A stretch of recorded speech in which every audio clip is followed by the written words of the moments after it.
Am I the idiot for hiding from my mom that I'd been messaging her birth daughter? Sorry for the weird title. But when my mom, female 46, was 21, she was married to some guy in the States who was cheating on her when she was pregnant. She hated him and hated that she was having his baby, had a traumatic pregnancy, was really depressed and didn't like being a parent, then so signed away rights to Alyssa, female 25, some months after she gave birth. Alyssa was adopted by her father's affair partner and raised by her. My mom moved up north here to Canada, fell in love with my dad and married him when she was 30. She's had nothing to do with Alyssa besides demanding she never contact her again after she tried to. Last year my mom finally told me about Alyssa but made it clear that she didn't see her as her daughter and that Alyssa's mother was her father's wife.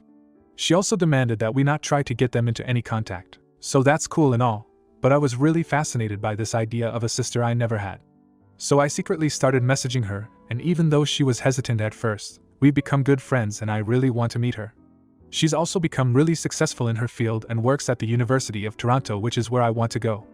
NGL, I really look up to her and would love to follow in her footsteps, and Toronto's a lot better than the city we live in. The problem was that I left my phone unlocked yesterday and my mom freaked when she saw that I was talking to her. She pointed out that she didn't want a reunion or me talking with her, that we aren't family, and doesn't want my siblings to know before they're my age. I felt really bad because she started crying a lot more than I'd ever seen before. My dad told me it would be okay, but he's the one who dropped me off at school even though it's always her, and I'm wondering if I was an idiot to hide me messaging Alyssa from her instead of being open about it.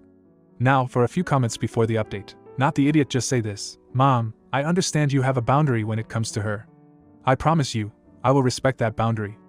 I won't bring her up to you in any way and I won't push for a reunion.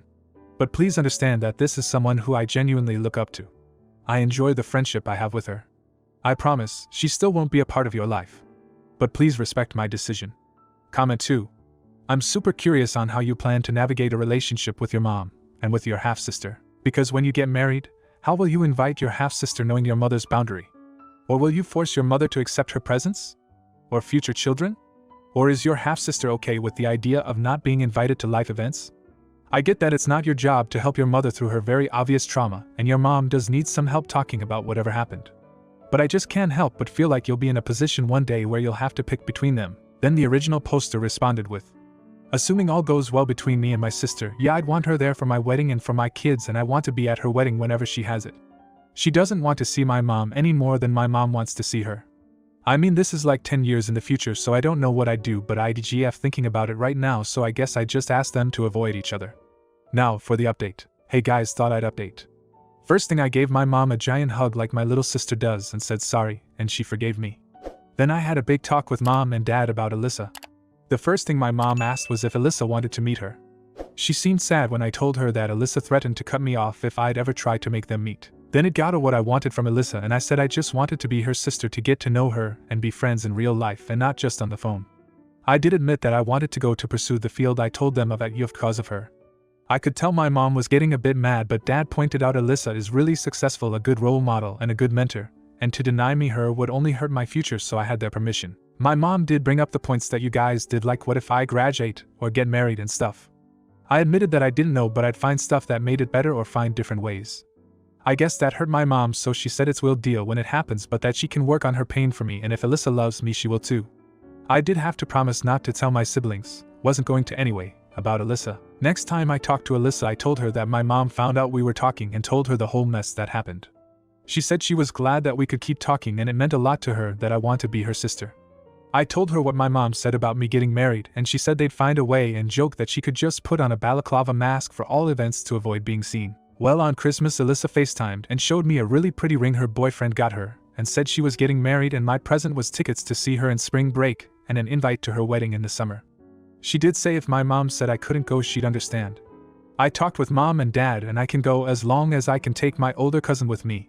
He's 25 and has known all this for years, and according to Alyssa I can. She wants me to have a role in her wedding. Hopefully things aren't bad in March and I can go to Toronto. Honestly, since then it's all been great. I talk with Alyssa a lot more. She's gotten me into a game called Age of Empires, she's helped me with my chemistry homework, mom's been going to therapy about her, and started training me in tennis. And on Friday I got the invite card to her wedding and it was written for me as, to my sweet little sister. I have to hide it from my siblings though. Comment 1. Glad it worked out for you and Alyssa, your sister who seems like a wonderful person. I hope when your siblings get older, they'll get the chance to build a relationship with Alyssa as well. Hopefully your mom will have a change of heart soon and stop punishing her children for things her ex did. Comment 2. Only thing I can say is prepare for backlash from your other siblings that you hid this from them. Comment 3. You're the idiot. This is just ridiculous. You are completely disregarding your mother's wishes and going behind her back to pursue a relationship with your half-sister. It's clear that your mother has unresolved trauma and pain surrounding this situation, and instead of showing empathy and understanding, you're actively defying her and seeking validation from strangers on the internet. Your obsession with your half-sister is disturbing. You claim to want to be her sister and follow in her footsteps, but you're just using her as a means to fulfill your own desires. It's selfish and disrespectful to both your mother and your half-sister. Now, for the next story.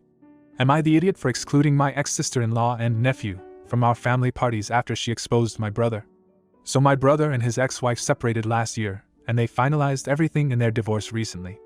They have a 6-year-old son together, and I noticed my brother hasn't really been a part of his son's life since the separation the way he used to, and when I had asked him about it he said that she has full custody, and that's that. Since our family all have kids around the same age, we always throw big parties for them where we rent out a space and hire different forms of entertainment. We usually do this every summer, and once during the school year. It's always really fun, and throughout the years we've opened it up to our kids' friends as well, so it's always a huge celebration and like a mini carnival. We had to cancel the summer party this year because of a destination wedding, so we are having a huge party tomorrow instead. It came out last week that my ex-sister-in-law has a social media account where she's starting posting about how her and her ex-husband had to use a sperm donor because he couldn't have kids, and how that since their separation he disowned his son and doesn't want any relationship with him anymore. My sister's friends sent her the account, and she has a few thousand followers and like 10 videos talking about the process and answering people's questions. When we asked our brother about it, he already knew because someone showed him and was having multiple breakdowns because this was a sensitive subject he didn't want anyone to know about, and that she's doing this as revenge because he's not in his son's life. I was disgusted by the behavior. If my brother doesn't want to be in his son's life, he doesn't have to be. To expose a secret he hadn't even told our parents to the world was appalling. To my complete surprise, my sister-in-law had the nerve to message me a few days ago asking for the address to the party. I called her and told her that we know about her little account and that she and her son have no place at our party, and that she's disgusting for even asking. She told me multiple kids in her son's grade are going, and I told her that's not my business and to lose all of our numbers. She then had the nerve to post a video about our call, and multiple people in her comments have been calling me all sorts of horrible names and assholes.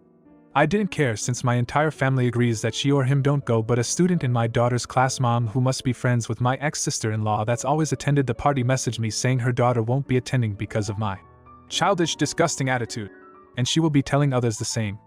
I've been sick about that ever since. Am I the idiot? She did expose my brother's deepest secret. And also, this isn't a party you can just drop off. Parents are required to stay since there's multiple events going on, and we don't want to be liable, and we don't want her there. Now for a few comments before the update. Am I interpreting this correctly? Your brother and his, then, partner had a child together using donor sperm. Your brother now doesn't want anything to do with his child. If I am, then your brother is a massive arsehole for thinking he can just opt out of parenting. And you're the idiot for thinking his choice is okay. I don't particularly like what your sister-in-law is doing, but in my humble opinion, it pales in comparison to your brother's decision to walk away from his responsibilities to his child. Comment 2. You're the idiot for this statement. If my brother doesn't want to be in his son's life, he doesn't have to. That's some fricked up poop. Also for putting son in quotes. Really disturbing. Now for the update. I decided to give you guys an update since I did read all your feedback and your words. I decided it wouldn't be right to not let my nephew come at least, so I did contact my ex-sister-in-law and told her they could come. She said she didn't feel comfortable coming, but her mother would bring him since he really wanted to go. The party was on Saturday and went amazing. He did come with his grandma and everything went fine. I realized I was taking a lot of my anger on my nephew and ultimately hurting him, when in reality I was upset with ex-sister-in-law. Our family was choosing between our brother or his ex's family, and we all chose him, not realizing our nephew is still our family. The shock of not finding out he's our blood shouldn't have made us estranged from him. Our brother is upset we are still including my nephew, and his therapist said this shouldn't have happened, and we are wrong. It was hard telling him our choice to allow him in our lives since we agreed to leave my brother's past in the past, but my sisters and I are planning to sometime next week. He's under the impression we have no contact with either our ex-sister-in-law or nephew and says he doesn't want us to have any contact with either, saying when he's ready to date again it will drive a woman away that his family is still in contact with his ex and a child that's not even his. He would be furious if he knew our nephew was at the party with a member of ex-sister-in-law's family, but it's honestly not his business what we choose to do. It's a hard conversation we're going to have. Comment 1. What kind of therapist is your brother seeing? I don't think they would tell him to abandon his son, blood ties or not, and I don't think the therapist would say that anyone is right or wrong in this. Whole point of therapy is to work out the tangled mess in your brain and make it make sense, and hash out past and present traumas so that you can process them better. Also, if you notice, your brother's real problem with his son is that he's gonna make it harder for your brother to find someone new. Your brother really is the true idiot in all of this. Comment 2. You're the idiot. Are you serious? You caved in and allowed your nephew to come to the party? After everything you said about your brother disowning him and how your ex-Asile exposed your brother's secret? You are a complete hypocrite. Your brother made a terrible decision by abandoning his own child, and instead of holding him accountable, you're enabling his behavior by excluding your ex-Asile and nephew from your family events. It's disgusting and cruel. And now you're saying that your brother is upset and his therapist said you're wrong? Well, maybe he should be upset. Maybe he should realize the consequences of his actions and face the fact that he abandoned his own flesh and blood. But instead, you're more concerned about your brother's dating prospects and how your choices might affect his love life? That is beyond messed up. If you enjoyed today's video, you'll like these ones too. Thanks for watching and see you next time.